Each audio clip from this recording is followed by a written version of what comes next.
Ahoy there folks, I'm Captain Benzie and welcome to another video for Eve Echoes. Today's video is going to be a little bit different. Friday is normally the day I put out a developer Q&A video, but it is Golden Week in China, which means the devs are on holiday and it looks like they haven't prepared anything for the content creators ahead of time. I'm sure we will still get a dev Q&A tomorrow and release as usual, at which point I will add a video to my usual schedule and we'll go over what they say in that if and when we do actually get that. Just nice to know that they care about us enough to still let us know ahead of time, right? But anyway, I do digress.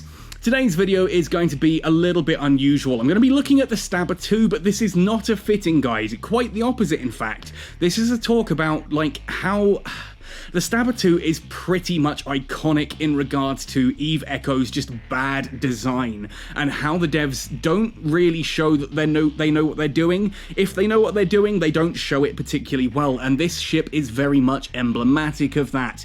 It's not meant to be a moaning video per se, more just pointing out the flaws and seeing if we can perhaps get a conversation started on this. Now, I was sent to Stabber 2 literally this morning. I've spent most of the day recovering from an illness, flying this around and just trying to figure out what it does and why you would ever fly this over any alternative. And I'm kind of struggling with that. So if you do use the Stabber 2 and you have any fittings, please let me know in the comment section. I'd genuinely love to know what you think. So, first things first then, let's jump in to actually have a look at the Stabber 2's stats and talk about why I think this ship was kind of just rushed out with no real thought to how it even works.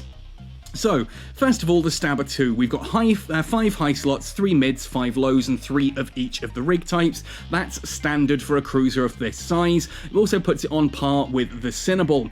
It's got the same roll bonus as the Cinnable, that 5-second damage control activation time, but it lacks the warp speed upgrades, of course it does. Then we've got medium cannon accuracy fall-off, 6% reduction to medium cannon activation time, and a plus 5% flight velocity. And none of those are inherently bad. Certainly the Stabber 2 has decent overall defense for an attack cruiser. It's very fast for its flight velocity. It's actually faster than the Cinnable. Decent warp speed of 3 astronomical units per second. Very good power grid. Capacitors are okay. Cargo hold capacity standard. Source radius, all of that adds up to kind of what you'd expect it to. Now, I was interested to find that I just thought I would try and emulate my Hurricane fit a little bit here. Just go for autocannons in the top, little bit of tank, DPS, and propulsion in the lows, and then the mids would go with your standard brawling fit of webs and a NOS. And the NOS is actually a large energy Nosferatu. We can fit in a large on this ship's power grid, which is kind of impressive, and it does mean the Stabber 2 shouldn't struggle to be fitting any of the strike cannons if you decided you wanted to fit those. Though these days I don't really see many people using those. So what's the problem? Well, I fit this out just like this. I took it for a spin in the same Tech 8 medium anomalies that I would in my Hurricane, and it took a lot longer. Now, you could say, well, okay, the DPS is only 886, down from 1111 standard on the Hurricane, but that doesn't really explain it all, because the problem wasn't that it took me ages to go through battleships. It did. It took longer than the Hurricane would to go through battleships, but I couldn't even hit the small targets that the Hurricane has no issue with. And it took me until about halfway through the second wave to figure out why. And I'm going to leave that hanging. We'll come back to that in just a moment. Let's jump into the ship tree and have a look at some of these ships side by side. I talked about the Cinnable and the Stabber 2. They are fairly equivalent in cost. They have pretty much the exact same loadout there. You can see the Cinnable does get that warp speed and warp acceleration bonus, which the Stabber 2 doesn't, though they do both get the damage control activation time. As we go further down, though, you'll notice that the Stabber 2 gets that medium cannon accuracy fall-off, which is actually more than the Cinnable has, and that is something that does normally favour autocannons. We then have a flight velocity of 5%, which the Cinnable doesn't have, on top of an already slightly faster speed, so the Stabber 2 does go faster than the Cinnable.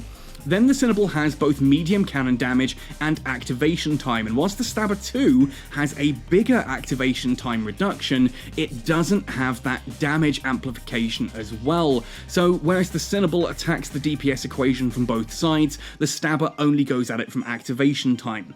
Then, notably, we still have an accuracy fall-off, again more on the Stabber 2 than on the Cinnable, but the Cinnable then gets that medium cannon tracking speed.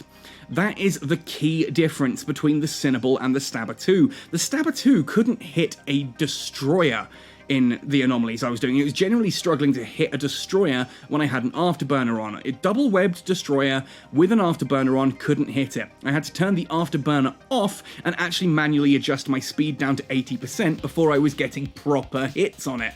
That, to me, feels like a problem. If Eve Echoes are going to go down this route where cruisers can hit smaller ships, which I do honestly disagree with, but that's the way they're going, and so I have to kind of use it when I'm talking about netties and their balance.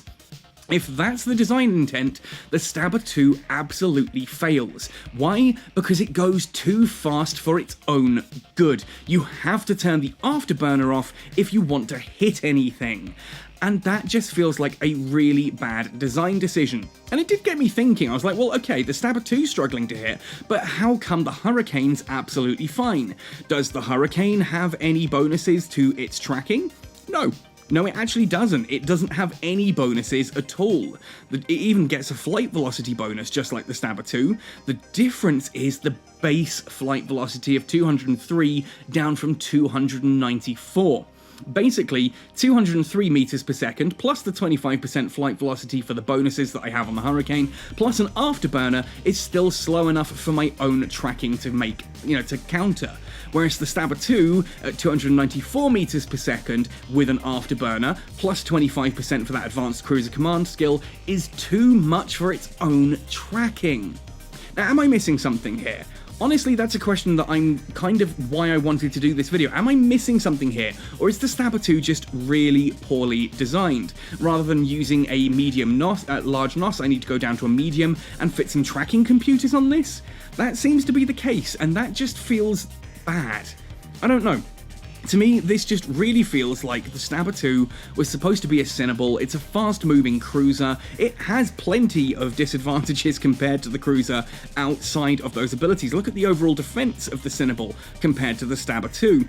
It is considerably lower on its defense there. Capacitors as well are lower. Power grid, okay, is higher on the Stabber 2 because, again, the Stabber 2 I feel is probably more designed around using strike cannons, or if not designed around using strike cannons, it's certainly going to benefit them more, I kind of feel. And I don't know. The point of this video, and what I really wanted to sort of ask the community here is this just me, or does that look like the Stabber 2 was rushed out without much thought? Basically, if I were designing a Stabber 2, making it a fast cruiser with bonuses for accuracy fall-off, which is primarily an autocannon stat, you want optimal range for the strike cannons, you've got flight velocity all here. This is very much a case of shooting fast, flying faster. But without tracking bonuses, it just can't hit anything. It flies too fast. And that's me at 554 on all medium cannon skills. And that just feels wrong. The Cinnable definitely gets it. You've got that tracking speed bonus there, 37.5% additional tracking speed on the Cinnable. That's fine. The fact that the Hurricane is a lot faster than most other battle cruisers is also fine because it doesn't cross that threshold where it's going too fast for its own cannons. Now, I've talked about this at length in my Destroyers Are Fine, actually, it's everything else that's the problem video, and I genuinely believe that cruisers should be getting bonuses to their medium tracking, whereas battle cruisers should be getting bonuses to range. Those should be the primary differences between stats on a Stabber and a Hurricane. The Stabber should be getting tracking bonuses, the Hurricane should be getting range bonuses. That allows the Hurricane to deal more damage from further away, the Stabber 2 is a little bit closer, faster, right in your face, but has better tracking for it because it's a cruiser. It's designed to punch downwards to a smaller size, going from mediums down to smalls, whereas the battle cruisers are mainly designed for dealing with cruisers, and the Hurricane can do that just fine. I don't know.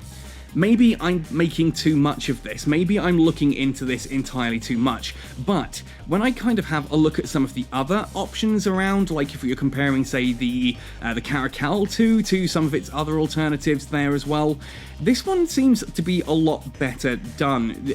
Maybe it's because of how medium missiles work. I fly the Caracal 2 a lot on Benzie, and I really enjoy it for ratting. Obviously here on Silent Rose I don't have the medium missile skills.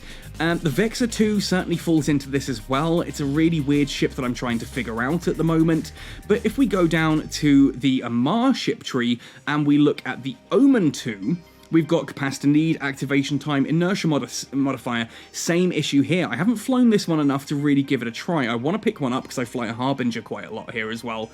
But maybe some of you fly the Omen and can give me a bit more information there.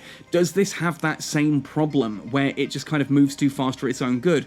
I can't imagine it does, because the Omen has a fairly low flight velocity comparatively to some of the others. It's got that inertia modifier bonus, which is going to help it keep those tight orbits. But it doesn't have any tracking.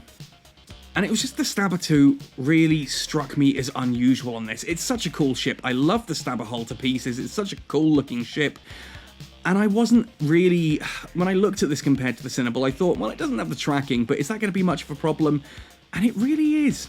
Unless I'm missing something. Anyway, that's literally it for today's video. A nice little short one, just asking the question, am I missing something with the Stabber 2, or have NetEase completely failed to design a ship here, where they've gone for a concept and just not given it the stats it needs? Or is this definitely just supposed to be a strike cannon ship, and thus I'm flying it wrong? I'd love to know your thoughts and opinions in the comment section down below. Anyway, folks, hopefully things will be back to normal next week. I am beginning to feel a little bit better. My throat's still all over the place. My head's still not exactly in the exact position I want it to be in. Hopefully we'll have the dev Q&A and all that ready to start next weekend with a proper bomb. Anyway, let me know your thoughts and opinions in the comment section down below. Otherwise, happy sailing, and see you in New Eden!